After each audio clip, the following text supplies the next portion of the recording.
देखिए बहुत very important सवाल है ये। इस प्रकार का सवाल हर बार परीक्षा में पूछा जाता है लगातार। आधार ऊंचाई का सवाल ये है। तो देखिए भूमि के एक बिंदु से जो मीनार के पाद बिंदु से 30 मीटर की दूरी पर है, मीनार के शिखर का उन्नयन कोण 30 अंश है, मीनार की ऊंचाई ज्ञात कीजिए। तो इस प्रकार का सवाल ये बोर्ड परीक्षाओं में बहुत बार पूछा जाता है और इस बार भी पूछा जाएगा। ये इस प्रकार का सवाल बहुत आता है, लगातार हर बार आता है ये।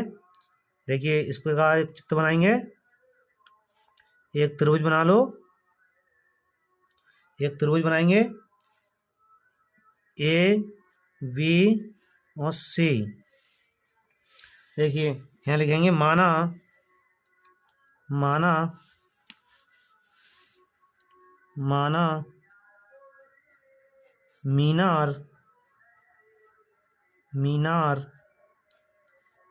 की ऊंचाई बराबर h मीटर है। ऊंचाई मान लेंगे h मीटर हमारी ऊंचाई है। ये देखिए ऊंचाई कितनी होगी हमारी h मीटर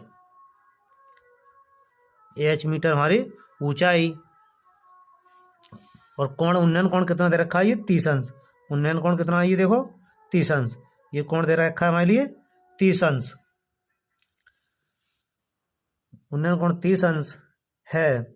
और देखिए दूरी कितनी देगी, पाद बिंदु से 30 मीटर की दूरी पर है। दूरी कितनी है 30 मीटर। तो इसे दूरी लिखेंगे 30 मीटर, यानी ए बी बराबर 30 मीटर। तो ए बी हो जाएगी ये 30 मीटर। यहाँ लिख लेंगे ए बी 30 मीटर। अब देखिए आधार मालूम है हमारे लिए और ये वहाँ गया होगा लंब, तो क्या लिखाना हमारे लिए कर्ण है। कर्ण हो जाएगी ये आधार, लंबाई, लंब। इसे लिखाएंगे। अब हम इसे सॉल्व करेंगे। तो त्रिभुज ABC में लिखेंगे त्रिभुज ABC में त्रिभुज ABC में लगाएंगे tan थीटा बराबर देखिए tan थीटा बराबर क्या होता है, लंब बटे आधार। देखिए लिख लीजिए लाल बटे कक्का, लंब बटे आधार। तो ये हो जाएगा लंब बटे आधार, लंब बटे आधार। अब लगाएंगे इसमें tan 30 अंश बराबर। अब देखिए लंब कितना दे रखा है हमारे लिए h, लंब क्या है h। और आधार कितना दे रखा है ए बी, आधार यानी कि ए बी कितनी 30। तो 30 मीटर लगाएंगे।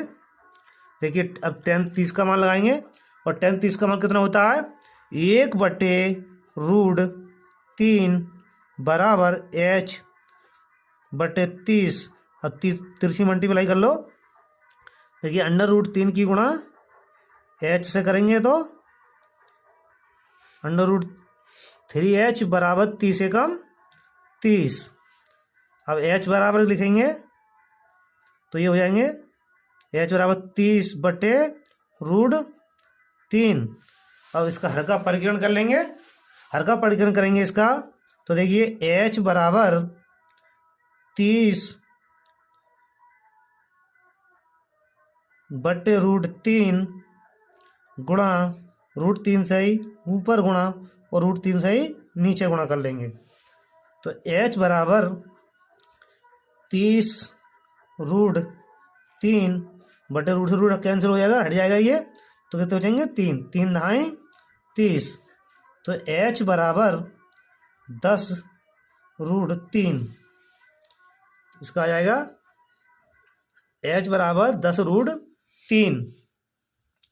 देखिए तिरछी गुणा करेंगे यहाँ से, h मान लगा लेंगे।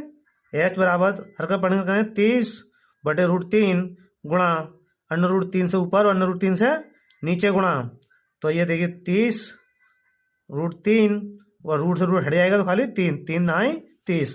तो h बराबर आ गया 10√3, 10√3 ये h का मान आ गया हमारे लिए। अब देखिए h क्या मानी हमने, ऊंचाई। h बराबर h क्या है हमारी, ऊंचाई। तो h बराबर आ गया हमारा 10√3 मीटर। ये होगा इसका आंसर। ये अगला सवाल है, यदि 15 cot A बराबर 8 तो sin A और sec A का मान ज्ञात कीजिए। ये बहुत इंपॉर्टेंट सवाल है त्रिकोणमिति का, बहुत ये भी लगातार पूछा जाता है। तो देखिए 15, इसे हल करेंगे। आंसर देखिए 15 cot A बराबर 8, तो cot A बराबर हो जाएंगे 8/15। अब देखिए साइन ए और sec A का मान निकालना है, तो सबसे पहले लिखेंगे लाल बटे कक्का, LAL लाल बटे कक्का। लाला आम लाया, कच्चा कच्चा आम। ट्रिक चाहें तो ऐसे भी लिख सकते हैं, लाला आम लाया कच्चा कच्चा आम।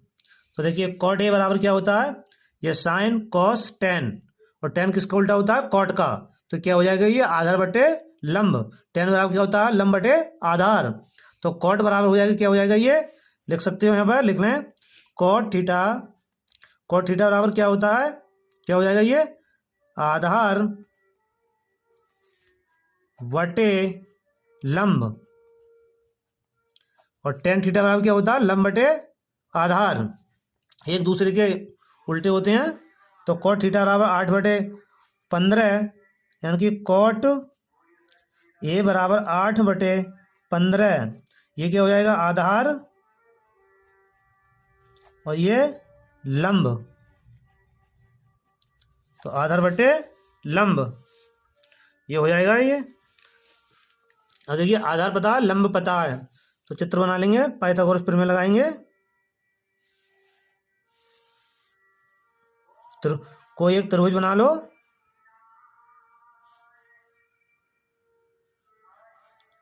देखिए A, B और C। देखिए आधार कितना दे रखा है हमारे लिए, यहाँ से स्टार्ट कर लेंगे बिंदु के लिए, A, B और C। देखिए ए बी आधार कितना दे रखा है हमारे लिए, 8, और ये लंब कितना दे रखा है, 15। कर्ण निकालना है, लंब दिया आधार दिया है, कर्ण निकालना है। तो देखिए पाइथागोरस प्रमेय से, पाइथागोरस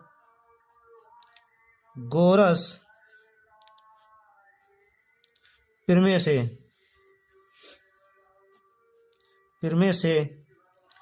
त्रिभुज ABC में, तो पाइथागोरस प्रमेय क्या होती है, AC का स्क्वायर बराबर √AB का स्क्वायर प्लस BC का स्क्वायर। तो AC बराबर, सॉरी स्क्वायर का इसमें रूट चढ़ गया, तो AB कितनी है हमारी, 8 का स्क्वायर प्लस 15 का स्क्वायर। तो AC बराबर 8 64 प्लस 15 225। जोड़ देंगे इन्हें, देखिए जोड़िए, 4 5 9 और 6 और 2 8 और 2 के 2, 289। और 289 क्या का वर्ग होता है, 17 का, यानी 17 गुणा 17। अब जो जोड़ा बन जाता है उसे का बाहर निकाल लेते हैं रूट से। तो AC बराबर 17, AC आ गई 17, यानी कि हमारी लिख रही आई भुजा 17। अब देखिए मान क्या निकालना है हमारे लिए, साइन के और सेक के। तो साइन A के मान निकालना है, तो तो क्या बताया था हमने, लाल बटे कक्का। लाल बटे कक्का देखेंगे क्या होता है, देखो लंब बटे कर्ण। तो लंब बटे कर्ण, लंब बटे कर्ण। तो साइन ए बराबर लंब कितना है 15 और कर्ण कितना लिख रखा है 17। तो 15/17 इसका आंसर हो जाएगा एक। अभी दूसरा क्या निकालना है हमारे लिए, देखेंगे दूसरा निकालना है हमारे लिए सेक ए। दूसरा क्या है, सेक ए पूछ रहा है। सेक ए के भी मान बताने हैं। तो सेक ए क्या होता है, देखिए सेक ए होता है कॉस ए का उल्टा। तो कॉस बराबर होता है आधार बटे कर्ण। तो सेक ए बराबर क्या हो जाएगा, कर्ण बटे आधार, कर्ण बटे आधार। देखिए कर्ण कितना लिख कर आया था 17। तो 17 बटे आधार कितना है 8। तो 17/8 आंसर। देखिए अगला सवाल है, अगला सवाल लिखेंगे अब। 6 सेंटीमीटर त्रिज्या वाले एक वृत्त के एक त्रिज्याखंड का क्षेत्रफल ज्ञात कीजिए जिसका कोण थीटा बराबर 60 अंश है। तो त्रिज्याखंड का क्षेत्रफल बराबर, क्षेत्रफल का सूत्र लगाएंगे इसमें। देखिए त्रिज्याखंड का त्रिज्याखंड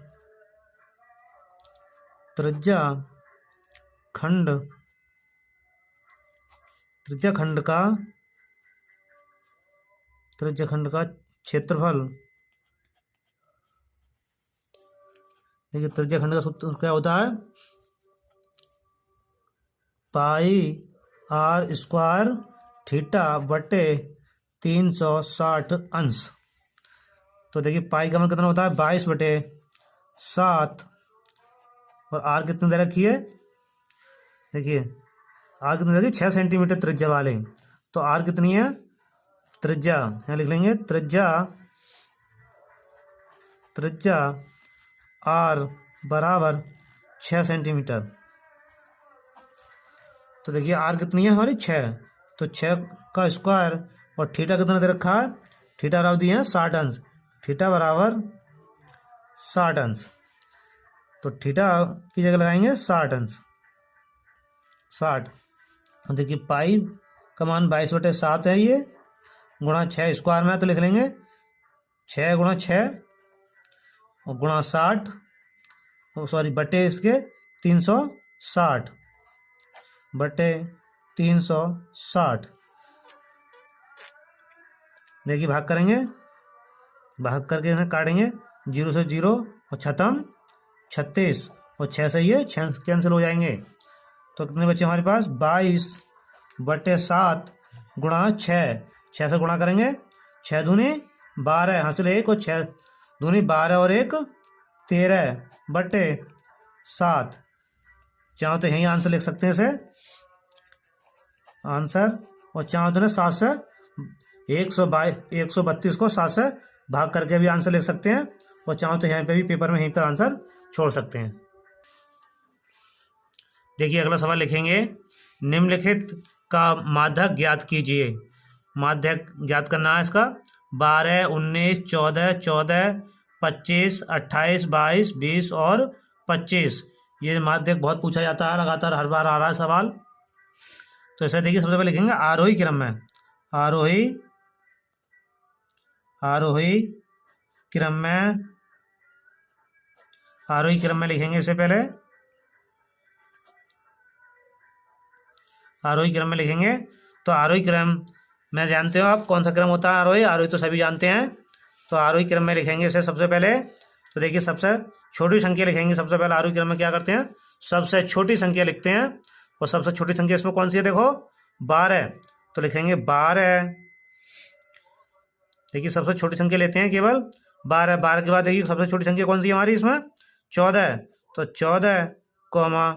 14, फिर इसके बाद कितनी हो जाएगी 19 और 19 के बाद 20 और 20 के बाद 22, 25 और ये 28। ये 25 यहाँ लिख देंगे और 28। इसकी माध्यिका लिख रही है, आरोही क्रम में लिख लिया। ये आरोही क्रम में पहले छोटा क्रम, फिर उससे बड़ा, फिर उससे बड़ा, फिर इस प्रकार लिखते जाते हैं। देखिए हमने लिखा है 12, 14, 14, 19, 20, 22, 25, 25, 28। अब इसे संख्या गिनेंगे 1, 2, 3, 4, 5, 6, 7, 8 और 1, 9। संख्या संख्या कितनी है? 9। और 9 संख्या कैसी होती है? विषम संख्या। कैसी होती है ये? विषम। विषम संख्या कैसी है ये? हो जाएंगे 9। और संख्या क्या है हमारी? ये विषम। इसे लिखेंगे n बराबर n। तो n बराबर कितना आ गए? 9। ये आएगा n बराबर 9। अब देखिए माध्यक हमें लिखाना है माध्यक। तो माध्यक माध्यक माध्यक बराबर होता है n+1/2 बे पद का मान। तो n देखिए कितनी आएगी हमारी? 9। n कितनी दे रखी है? 9। तो 9 + 1/2। देखिए 9 और 1 10/2। 2 से काट दो, इसे भाग कर दो, 2 पंजे 10। तो क्या आएगा? 5। तो 5 बे पद का मान। अब 5वां पद कौन सा है इसमें देखेंगे? 1, 2, 3, 4, 5। 5वां कौन सा है? 20। तो कितना आएगा? माध्यक बराबर 20। माध्यक बराबर 20 आंसर। अगर वीडियो सही लगी हो तो वीडियो के लिए लाइक करें, शेयर करें, कमेंट करें। और जो कोई डाउट हो वो कमेंट में डाउट अपना क्लियर पूछ सकते हैं।